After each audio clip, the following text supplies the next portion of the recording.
Next problem. Two spherical conductors B and C having equal radii and carrying equal charges on them repel each other with a force F when kept apart at some distance. A third spherical conductor having same radius as that of B but uncharged is brought in contact with B, then brought in contact with C and finally removed away from both. The new force of repulsion between the two spheres B and C is A. F by 4, B. 3F by 4, C. F by 8 and D. 3F by 8. So here two spherical conductors B and C, they are identically charged. Look at that diagram. Now here we have two spherical conductors B and C having the same radius and they are equally charged to the charge Q. Now they are separated by a certain distance, some distance R. Now what is the force between them? We will work out the force is equal to 1 divided by 4 pi epsilon naught Q1 Q2 by R square. Here Q1 is equal to Q and Q2 is equal to Q. Therefore the force is 1 divided by 4 pi epsilon naught into Q square by R square. It is the first case. Now another uncharged sphere A having the same radius is taken. It is first brought in contact with the charged sphere B. Now as shown in the diagram, A charge which is A sphere which is uncharged, it is brought in contact with the charged sphere B as shown in the diagram. Now what happens? The charges start to flow from B to A. Until what time? The charges becomes equally distributed. In the earlier case we have said they should have the same potential. In that case the radii of the two spheres are different, but here the spheres are having the same radius and hence charges gets equally distributed. Therefore the charges becomes Q by 2 and Q by 2. The uncharged sphere receives Q by 2 charge and the B sphere, its charge reduces from Q to Q by 2. Now this sphere is then brought in contact with A with C as shown in that diagram. There also what happens? On sphere A we have Q by 2 charge, on the sphere C we have Q charge. There also sharing of charges takes place. Since the radii are same, the charges gets equally distributed. That is the average of Q by 2 and Q, that is 3Q by 4. Therefore the charge at C reduces to 3Q by 4 and the charge in A it rises from Q by 2 to 3Q by 4 as shown in the diagram.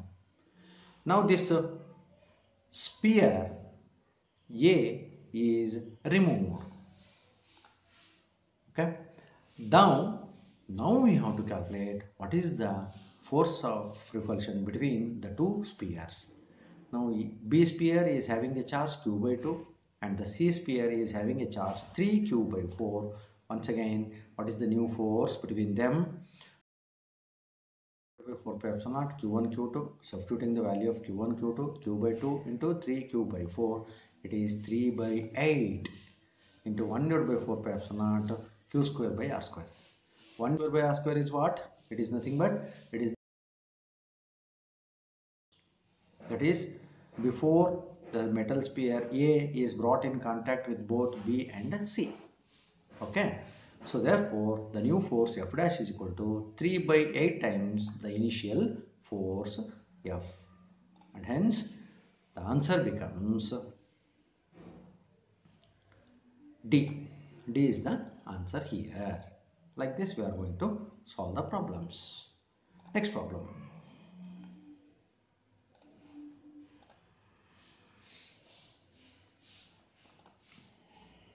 Two-point charges plus 8 cube and minus 2 cube are located at x is equal to 0 and x is equal to L respectively. Distances are given.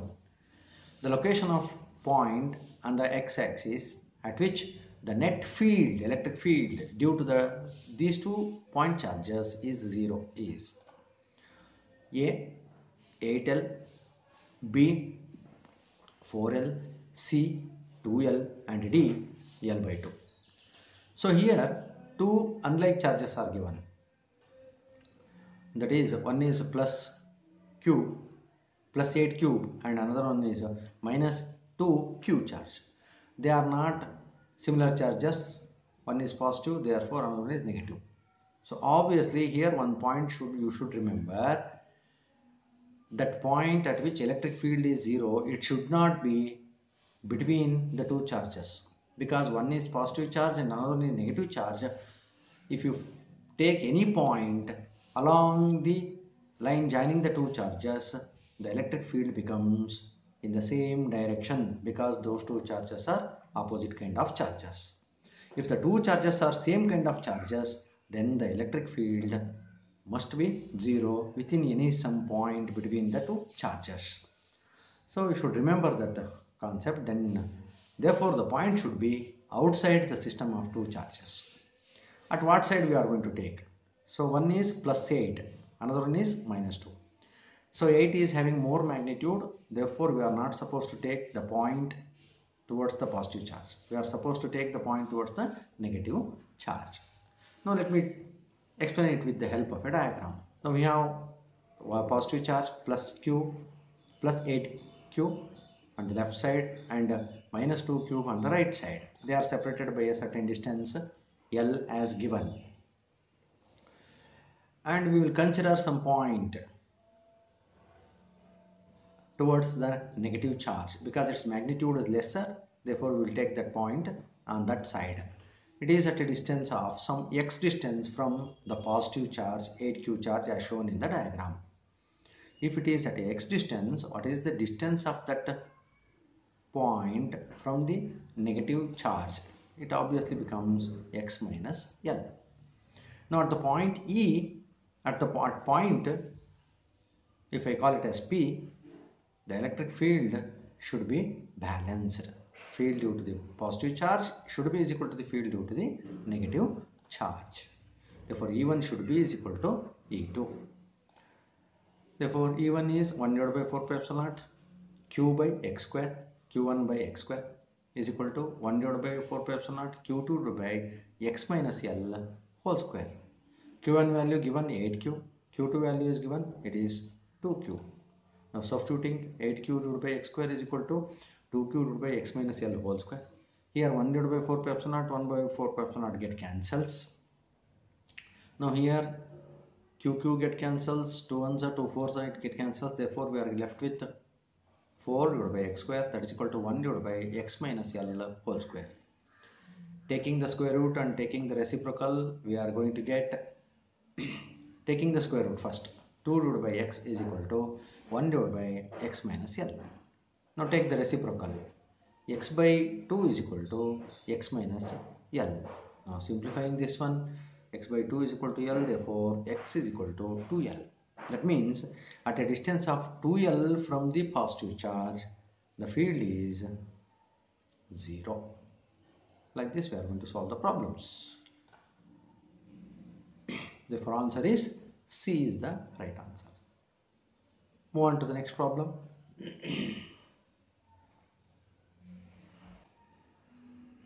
An electric dipole is placed at an angle of 30 degrees to a non-uniform electric field. Once again here it is the non-uniform electric field.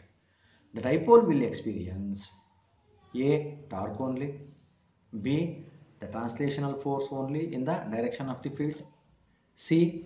the translational force only in a direction normal to the direction of the field, and D is a torque as well as translational force. As already we have studied, the field is non-uniform. Therefore, the 2 charges will experience unequal forces, and hence force is not equal to 0.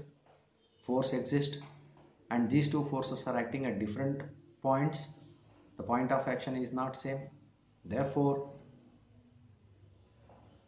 there exists a torque, and hence that a dipole placed in a non-uniform field it experiences both torque as well as translational force. So D is the right answer. Next problem.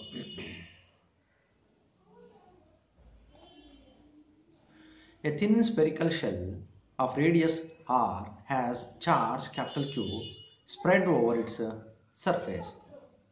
Which of the following graphs most likely represents the electric field E produced by the shell in the range 0 less than or equal to r less than or infinity, where r is the distance from the center of the shell. Now here the diagram is this one. So here they have given a spherical shell.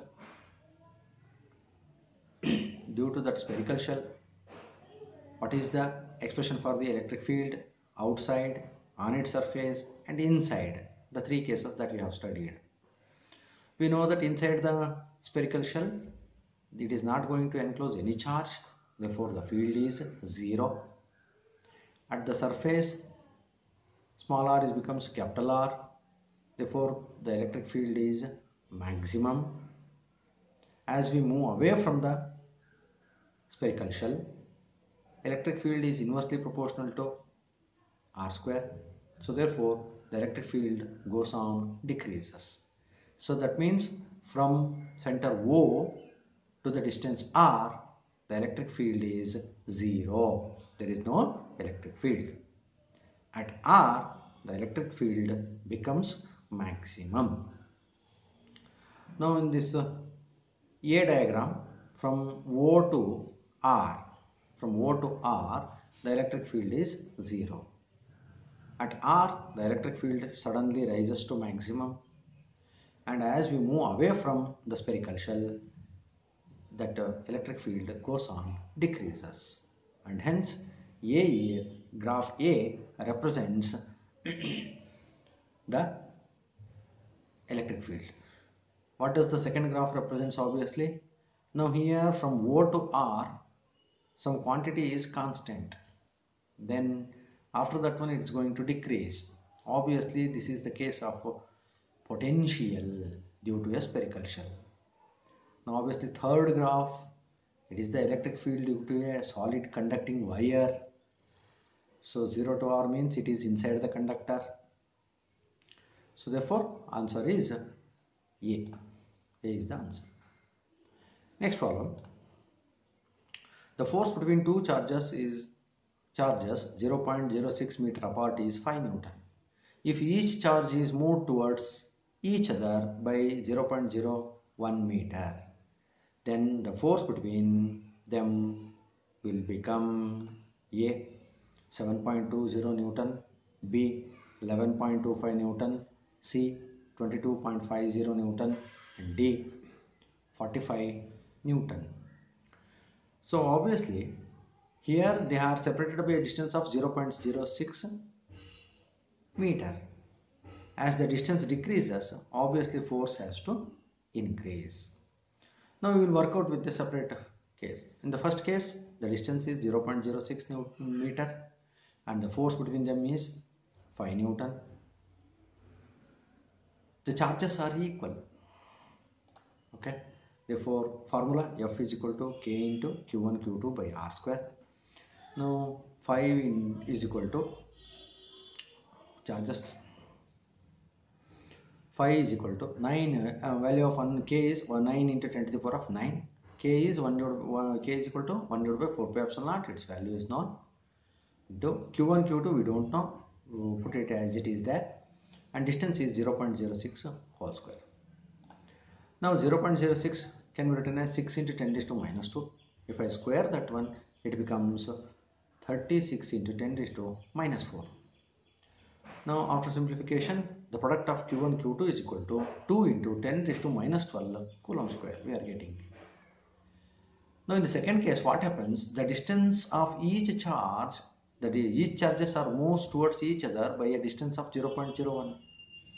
So first charge is moved through a distance of 0.01 towards the second charge.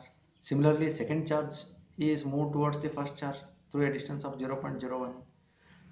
Initially 0.06 is the distance, as and when these two charges are moved towards each other by a 0.01 meter, the new distance becomes 0.04. The r dash becomes 0.04. And what is the new force? F dash. So formula F dash is equal to K into Q1 Q2 divided by R dash square. It is R dash square.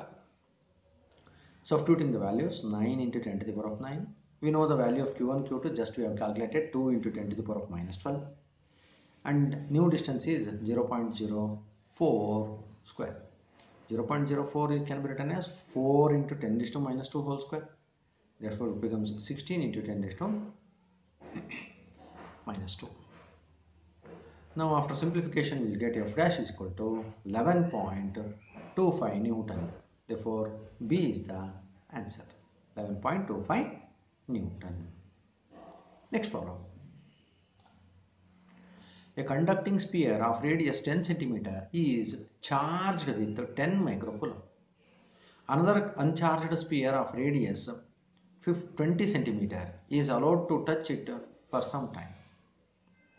After that, if the spheres are separated, then the surface density of charge on the spheres will be in the ratio.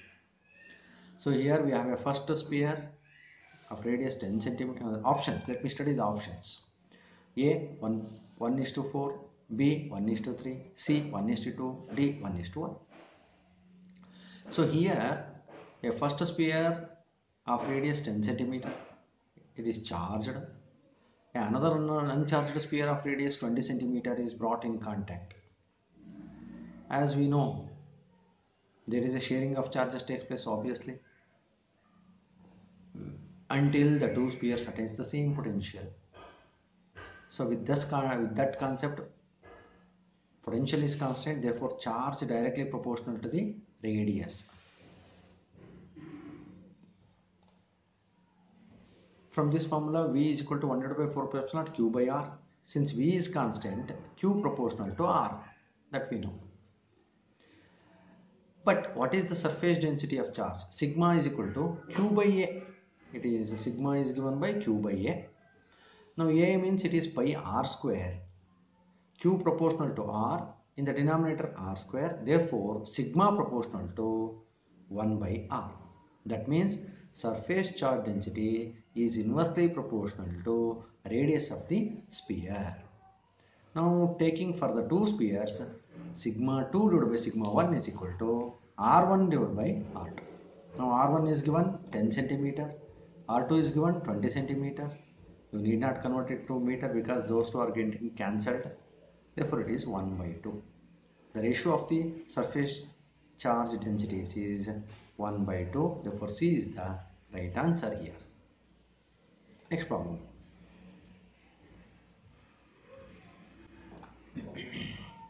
A spherical shell of radius 10 cm is carrying a charge Q. If the electric field at a distance of 5 cm, 10 cm and 15 cm from the center of the spherical shell is E1, E2 and E3 respectively, then option A, E1 is equal to E2 greater than E3. Option B, E1 greater than E2 greater than E3.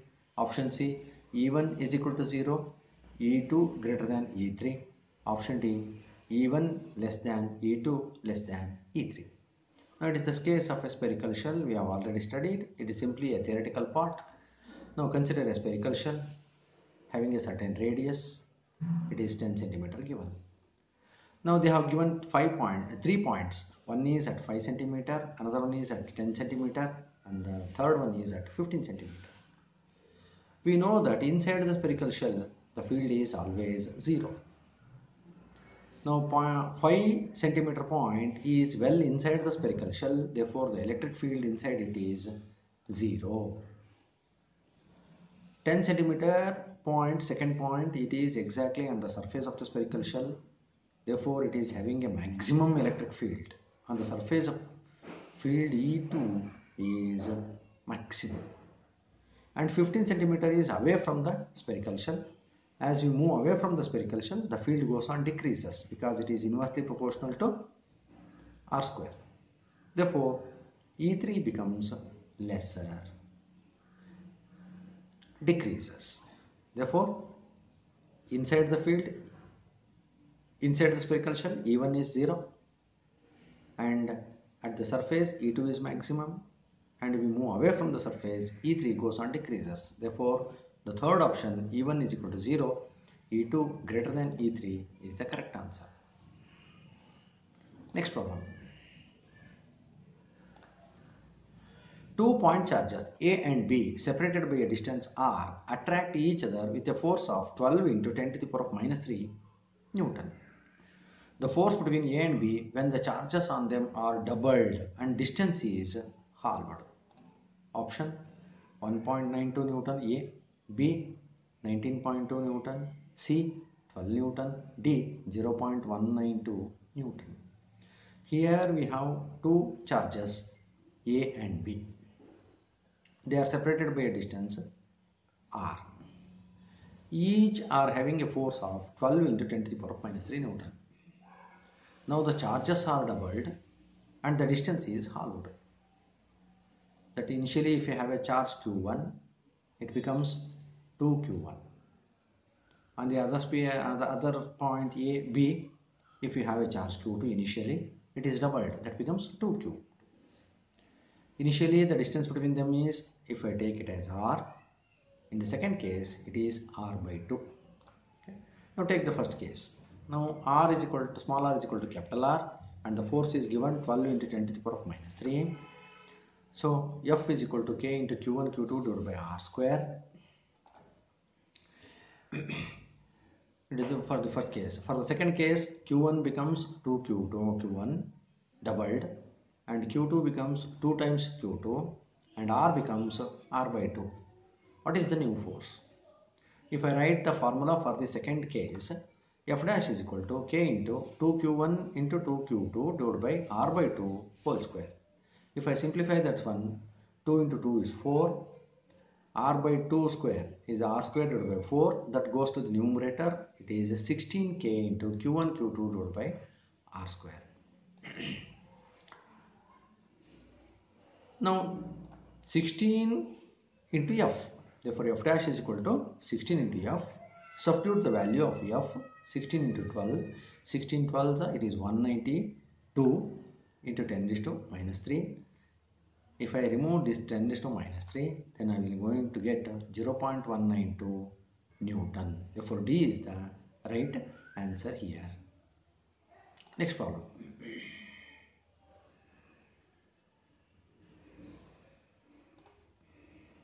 Two equal unlike charges placed 3 cm apart in air attract each other with a force of 40 Newton. The magnitude of each charge in microcoulomb. We have to find the magnitude of two charges. They are equal but unlike. Okay. A 0.2, B 2, C 20 and D 200. It is in microcoulomb. Given the distance of separation 3 cm, if I convert it into meter, it is 3 into 10 to the power minus 2 meter. Force F is equal to 40 Newton. We have to calculate Q1 and Q2. The formula, F is equal to 1 divided by 4 pi epsilon naught Q1 Q2 divided by R square.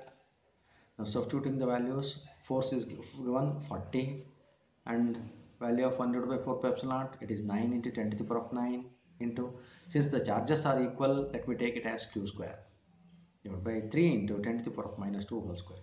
So 3 into 10 to the power of minus 2 whole square, it is 9 into 10 to the power of minus 4. So 9 get cancelled, 10 raised to 9 and 10 raised to minus 4 goes to the numerator, therefore it is 10 raised to 13 it becomes. Therefore Q square is equal to 4 into 10 raised to minus 12. Therefore charge Q is equal to 2 into 10 raised to minus 6 coulomb. One becomes positive and the other one becomes negative. Therefore the answer is B is the right answer. 2. So here we have got 2 into 10 raised to minus 6, but in the problem itself, what the magnitude of each charge is microcoulomb. They have given in microcoulomb. Therefore in the answer they have written only 2. That's correct. Next problem. A point charge capital Q is placed at the midpoint of line joining the two charges 4Q and Q. If the net force on the charge Q is 0, then capital Q must be equal to, we have to calculate what is capital Q. Option A minus q, B plus q, C minus 2q, D plus 4q. Now for the first case, we have simple formula, force between the two charges F is equal to K into Q1 Q2 divided by R square. Now we have two charges, one is Q, another one is 4Q. Now we have placed another capital Q charge at the midpoint. Now we have to calculate the net force on small q charge is 0. Now force due to the remaining capital Q charge as well as plus 4Q charge should be 0.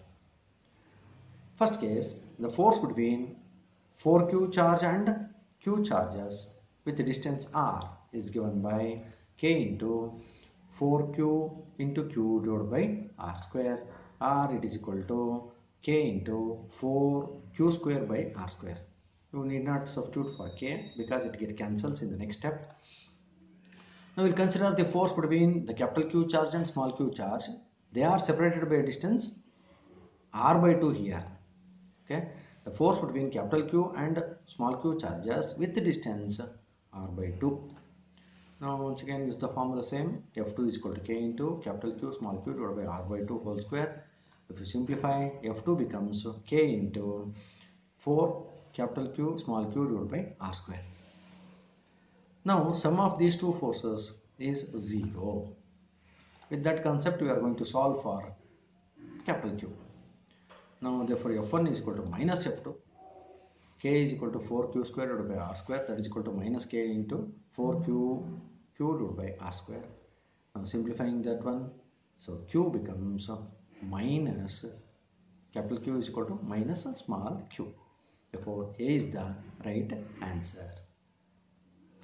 Next problem.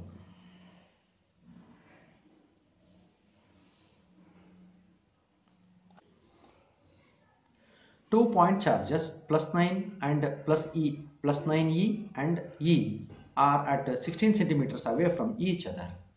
Where should another charge be placed? Q should be placed between them so that the system remains in equilibrium. Okay. So options: A 24 centimeter from plus 9E charge, B 12 centimeter from plus 9E charge, and C 24 centimeter from plus E charge, and D 12 centimeter from plus E charge. It is also a simple here. Since the charges are like charges having the positive charge, positive points, positive nature, the point should lie between the two charges here.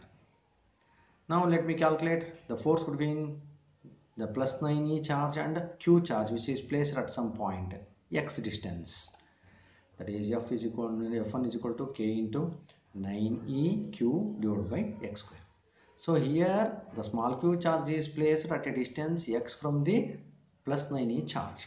With that one we are going to work out what is the distance x. Therefore if I write it, F1 is equal to K into 9EQ divided by x square. This is the force between the small q charge and plus 9EQ charge. Now if it is placed at a distance x from the positive charge, that is plus 9E charge, what is the distance of that small q charge from plus E charge? It is obviously 16 minus x. The force between E and Q charges with the distance 16 minus x. The formula F2 is equal to K into Q into E charge divided by distance, it is 16 minus x whole square. Now at equilibrium, so these two forces are equal. In the earlier cases we have taken F1 plus F2 is equal to 0. There we are going to calculate the charges. Therefore the charges either may be positive or negative. Therefore we have taken F1 is equal to F1 plus F2. But here we are going to find the distance. It should not be negative. Therefore we are comparing the magnitudes. F1 is equal to F2 on solving for the distance. For K into 9EQ divided by x square, that is equal to K into QE divided by 16 minus x square. Their k get cancels, q and e get cancels. We get 9 by x square is equal to 1 by 16 minus x square. Now taking the square root and taking the reciprocal, x by 3 is equal to 16 minus x. Now cross multiplying, x is equal to 48 minus 3x. Therefore x is equal to 12 centimeter. What you have taken x? It is the distance of the q charge, small q charge from plus 9e charge. Therefore the answer is D. The small q charge is placed at a distance of 12 centimeter from plus 9e charge. Next problem. Electric charges minus 1 microcoulomb, 1 microcoulomb and 2 microcoulomb are placed in air at the corners A, B, C respectively of an equilateral triangle of each side 10 centimeter. The resultant force on the charge at C is, we have to work out the resultant force at the third charge C, which is 2 microcoulomb. Okay. Options: 0.9 Newton, 1.8 B, 1.8 Newton, C, 2.7 Newton and D, 3.2 Newton. Now we will have the diagram. We have an equilateral triangle here. At the three corners we are having the three charges. A, B, C are the three corners. At A we have minus 1 microcoulomb. At B we have plus 1 microcoulomb. At C we have plus 2 microcoulomb. Now we have to calculate the resultant at the point C. Now what is the force between A and C? Okay. The simple formula, F is equal to K into Q1 Q2 by R square. Now we will work out what is the force at C due to the charge at A.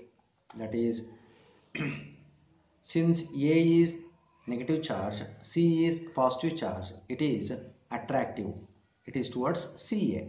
Therefore, I will write that as force F is equal to FCA is equal to 9 into 10 to the power of 9. Substituting the value of charge, Q1 is 1 micro, 1 into 10 to the power of minus 6. Look here, even though it is a negative charge, we have to substitute only its magnitude since we are calculating the vector quantity force. And the second charge 2 into 10 to the power of minus 6 divided by distance, it is 10 centimeter. If I write it in terms of meter, it is 0.1 meter square. And further calculation leads to 1.8. Now further simplification, 9 2s it is 18. Now 10 is to 0 in the denominator, 0.1 square can be written as 10 to the power of minus 1 whole square, that is 10 to the power of minus 2. Take to the numerator, it becomes plus 2 and plus 9 it is 11, and 10 to the power of 6 into 10 to the power of 6 it is 10 to the power of minus 12. 10 is to minus 12 plus 11 it is 10 to the power of minus 1. 18 into 10 is to minus 1 or it is 1.8 Newton. Since the charges at B and C are also having the same magnitude, now we will we'll show the diagram. Now diagram of FCA is as shown by the red arrow mark from C to A. Since the charges at C and B are having the same magnitude, the force at C due to the charge at B, it is also having the same magnitude. The force F is equal to FBC is equal to, it is also 1.8 Newton. Now what is the direction? Since those two are positive charges, the repulsion, therefore it is along BC as shown by the arrow mark. Now where will be the resultant? It is obviously the bisector of those two force vectors. Now what is the angle between those two vectors here? Since it is an equilateral triangle, angle ACB is 60 degree, then what is the remaining angle on the other side? It is 120 degree. You should remember that one. Now obviously the resultant is the bisector as shown by the blue arrow mark. Now we will work out the resultant. Now the resultant force is given by square root of F1 square plus F2 square plus 2 F1 F2 cos theta. It is the general formula. So here all the forces, that is F1 and F2, both are equal. Therefore I will write it as F1 square plus 2 F1 square. What is the angle? As we have told, the angle between those two forces is 120 degree. Cos 120, it is minus half. 2 get cancels. Therefore, f1 square plus f1 square minus f1 square plus f1 square minus f1 square cancels. So we left with the square root of f1 square. It is simply f1. The resultant force is equal to f1. That is f1 is 1.8 Newton. And hence B is the right answer. What about the direction? It is opposite to the dipole moment. So what is the dipole moment of minus 1 microcoulomb charge and plus 1 microcoulomb charge? It is from A to B. Next problem. The inward and outward electric flux from a closed surface are respectively 8 into 10 to the power of 3 and 4 into 10 to the power of 3 Newton. The net charge inside the closed surface is option minus 4 into 10 to the power of 3 by epsilon naught coulomb. B minus 4 into 10 to the power of 3 into epsilon naught coulomb. C 4 into 10 to the power of 3 divided by epsilon naught coulomb. D 4 into 10 to the power of 3 coulomb. Now we know that inward is taken as negative, outward is taken as positive. So therefore inward is minus 8 and outward is plus 4. Therefore phi 1 is equal to inward 8 into 10 to the power of 3. Phi 2 is equal to 4 into 10 to the power of minus 3 plus 3. Therefore net flux is phi 2 minus phi 1. It is 4 minus 8 because inward is taken as minus. It is minus 4 into 10 to the power of 3 units. This is the flux, not charge. In the question they have asked charge. Now by Gauss law, flux is equal to Q by epsilon naught. Therefore Q is equal to phi into epsilon naught. Therefore minus 4 into 10 to the power of 3 into epsilon naught is the right answer. So B is the right answer here. Next problem. At what points electric field due to electric dipole is parallel or anti-parallel to the dipole moment? It is a theoretical part. Now we know that options along the axial point A, B along the equatorial point, C both A and B, and D none. Now consider the two dipoles plus Q and consider a dipole having a positive charge plus Q and minus Q separated by a distance as shown in the diagram. We will consider an axial point X. At that point, the field due to the positive charge is radially outwards E plus, and field due to negative charge it is inwards E minus. Obviously, what is the resultant field? It is inwards E because negative charge is very close to the point and its magnitude is greater. So what is the relation between the net electric field along the axial point and the dipole moment of the dipole? They are parallel. So along the axial point, they are parallel. So similarly, consider any equatorial point. Now at that, the electric field due to positive charge is outwards as shown in the diagram E plus. Due to the negative charge, it is towards the negative charge E minus. What is the resultant? It is the bisector E. Now this is anti-parallel to the dipole moment. So therefore, along the axial point, field is parallel to the dipole moment, and at the equatorial point, field is anti-parallel. And hence, the answer here they have asked electric field due to dipole is parallel or anti-parallel. At what points? It is both along the axial point or the equatorial point. Both are. That is C is the right answer. Next problem. The nature of symmetry of electric field due to a point charge is options spherical symmetry A, B cylindrical symmetry, C linear symmetry, and D none of these. Now we know that for a point charge, the nature of the symmetry is a spherical symmetry. Therefore, A is the answer. If a dipole is asked, what is the nature of the symmetry of electric field due to a dipole? then dipole has a cylindrical symmetry. So here spherical symmetry is the answer. Next problem. An electric dipole is in most unstable equilibrium in an external field only when option dipole moment parallel to the electric field, dipole moment perpendicular to the electric field, dipole moment anti-parallel to the electric field, and D, none. Now, a dipole is placed in an external electric field. It is unstable. Now, at what position or at what orientation of the dipole it is most unstable?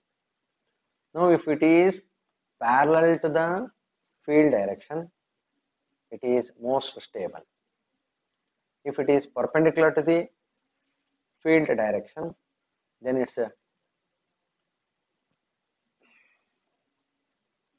having a maximum torque. Energy becomes zero. Dipole potential energy of the dipole becomes zero. If it is anti-parallel, it is having a maximum potential energy. Therefore, it is most unstable. Therefore, C is the answer. Dipole moment anti-parallel to the field direction. It is most unstable position. Next problem.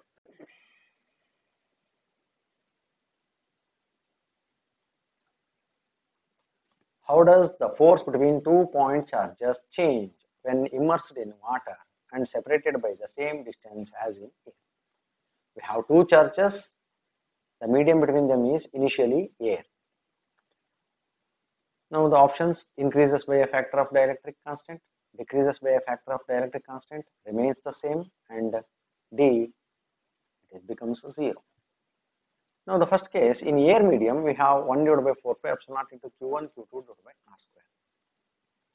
If those two charges are placed in water, then the force having an additional term in the denominator, that is K, epsilon R or K, where K is the dielectric or the relative permittivity of water.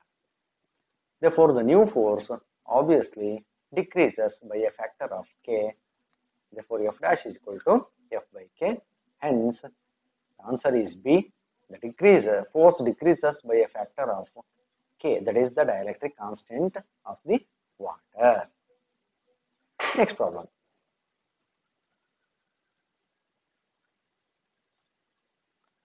Pick out the wrong statement among the following.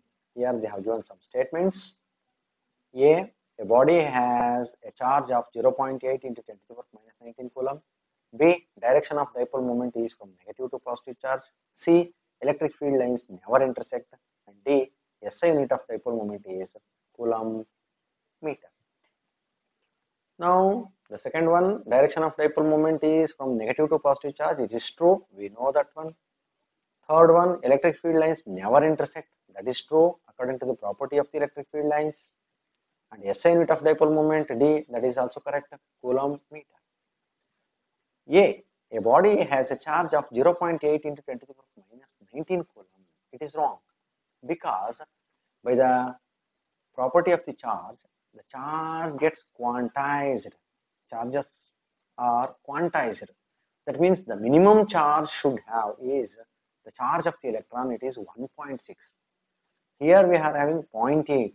It is half of that one. Therefore, this is the wrong statement. A is the answer. A body can have a charge of 0.8 into 10 to the minus 19 coulomb. It is a wrong statement. Next problem. Capital P, capital Q, capital R are the three charged bodies. If P repels Q and attracts R, then the nature of force between Q and R. First one, attractive, B, repulsive, C, both attractive and repulsive, and D, neither attractive nor repulsive. Now let me show it with a simple diagram. Now we have a charged body P and another uncharged body Q. Now they are having P repels Q.